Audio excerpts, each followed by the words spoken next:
நமக்கு தேர்தல் முடிவுகள் ஒரு 4-5 மணி நேரத்துல என்னன்னு தெரிஞ்சிருது. முன்னாடியெல்லாம் ஓட்டு எண்ணணும். இந்த மாதிரி இல்ல இல்லையா, பேலட் பாக்ஸ்ல ஓட்டு எண்ணணும். அப்புறம் எண்ணி முடிக்கும் பொழுது சில நேரம் காலையில ஆரம்பிச்சு மாலை இல்லைன்னா அடுத்த நாள் வரை ஆயிடும்.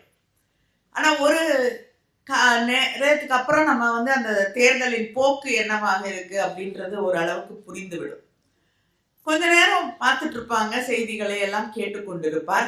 அதற்கு பிறகு தலைவர் இருக்கக்கூடிய இடத்துல சுத்தி தன்னுடைய இயக்கத்தை சார்ந்த தோழர்களோடு தான் அவர்கள் அமர்ந்திருப்பார்கள்.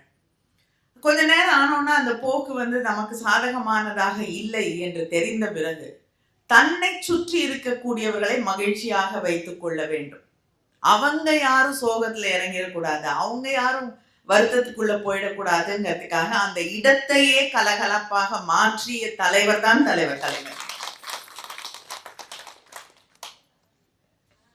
இப்படி வெற்றியையும் ஒரு கொண்டாட்டமாக, தோல்வியையும் ஒரு கொண்டாட்டமாக மாற்றிய தலைவன் தான் தலைவர் கலைஞர்.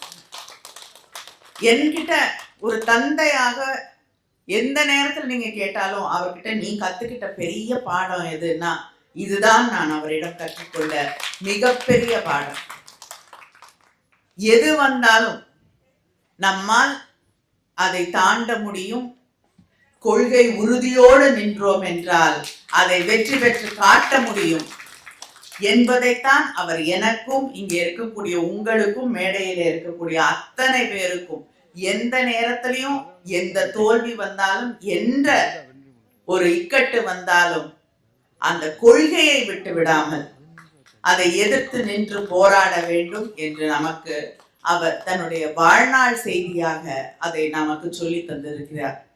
அப்படிப்பட்ட தலைவர் கலைஞர் அவர்களுடைய பிறந்த நாளை நாம் இங்கே கொண்டாடி கொண்டிருக்கிறோம்.